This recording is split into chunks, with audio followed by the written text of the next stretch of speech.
Então, isso.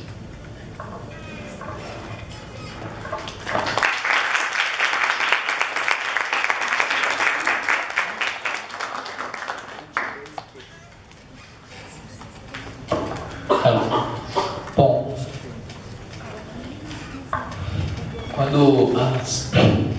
boa tarde a todos.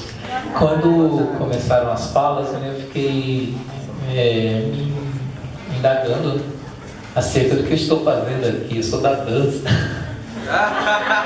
Mas, apesar de ser da dança, eu comecei fazendo teatro amador, 4 anos, e fiz Célia Helena, fiz pós-graduação em teatro também.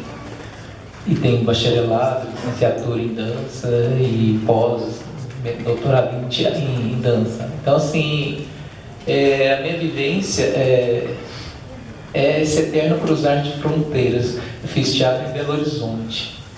Então, eu morei em várias cidades, eu acho que eu sou a pessoa mais indicada para falar que é fronteiras, porque eu atravesso fronteiras constantemente, né? Sou um cidadão do mundo. E eu acho assim que o artista, principalmente, eu penso que o artista, principalmente na pós-modernidade, ele é um cidadão do mundo, ele não tem fronteiras mais.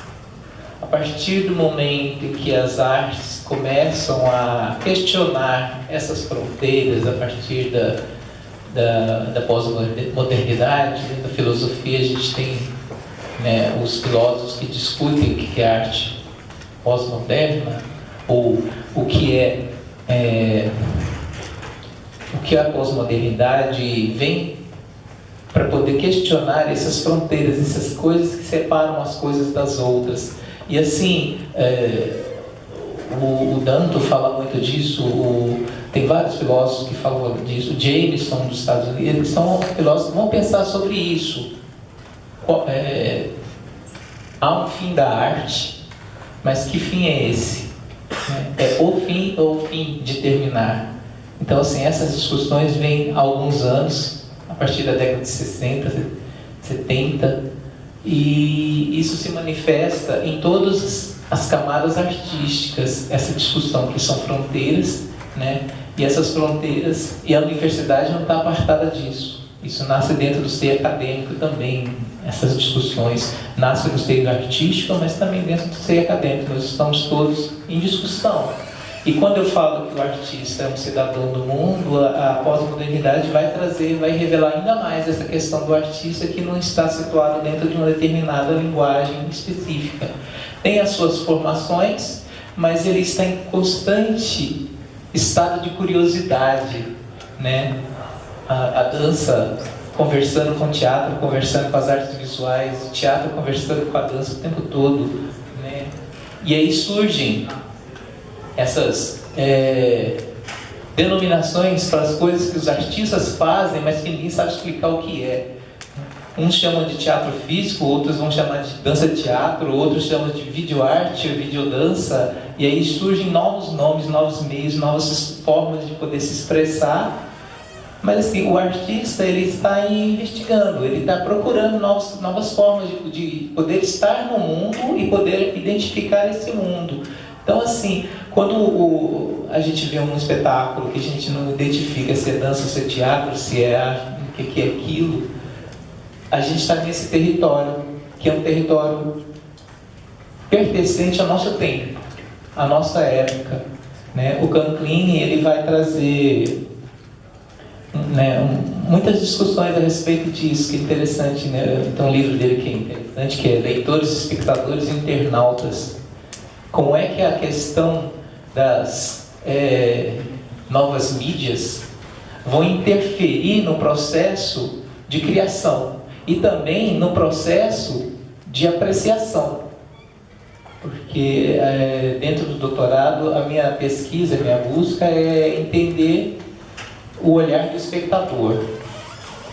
Esse espectador que fica horas na frente de um computador, né, com o corpo, mas esse corpo está parado ou ele está interagindo.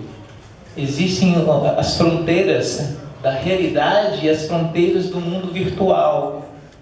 Então, assim, aonde estão as fronteiras? pós-modernidade é muito difícil da gente começar a falar em limites e fronteiras, né? Quando as novas mídias entram em cena, o artista também está atento para isso, né? Eu mesmo estou aqui com um celular, com um cronômetro, estou com o computador aberto, estou com um monte de coisinha aqui, né? Cada um está... A gente não pode ignorar esse fato também. Isso também vai influenciar no processo de formação, no processo de criação, no processo de apreciação. Então são perguntas que vão sendo feitas, novas perguntas.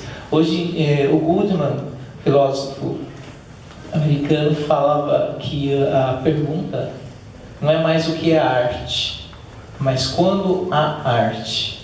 Essas fronteiras lançam esse monte de dúvidas na nossa, né, principalmente o espectador, que é a minha área de investigação. Quando o espectador vê uma obra, ele fica pasmo, porque às vezes ele não sabe o que está rolando, se é a dança, se é teatro, se é necessário mesmo fazer essa divisão de linguagem. Então, assim, se a gente fica perguntando o que é arte, fica muito difícil de responder. Agora, se a gente fala quando há arte, a gente começa a achar caminhos para poder identificar isso. Mas, assim, com relação à formação, a minha formação é essa, transita entre as duas áreas, entre as 3 áreas, 4 áreas, porque eu também sou coreógrafo, eu trabalho com as artes visuais, eu trabalho com a dança-teatro e fiz teatro também. Então, assim, eu consigo transitar, não com muita facilidade, porque cada área tem a sua especificidade. Então, você tem que preservar também aquilo que você acredita, né? Mas eu não me importo muito com essa questão de fronteiras.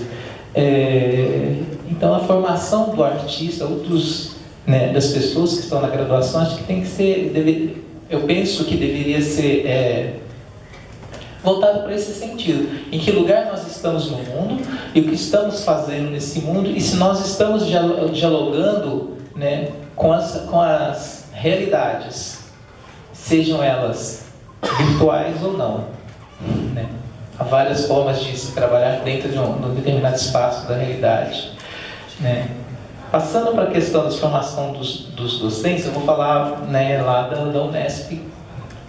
Há uma tendência na Unesp, uma preocupação na Unesp, aí os alunos que estão aqui podem complementar depois com perguntas, com essa questão da interação das linguagens, de que não se fica muito fechado dentro de uma fronteira,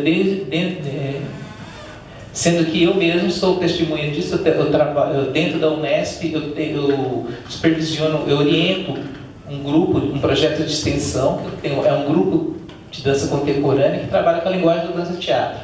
Mas a maioria não são dançarinos, são atores, pessoas das artes visuais e pessoas da música. Então, um grupo que eu abarco, um grupo misto, heterogêneo. E é muito interessante trabalhar com isso, porque não me interessa saber, né, como a pessoa se move, mas o que a faz se mover. Por que ela quer se mover? E isso já é um determinante para esse grupo. E dentro desse grupo de extensão, as pessoas que ficam um tempo, elas saem, os atores vão continuar com as peças, mas eu vejo que as marcas ficam.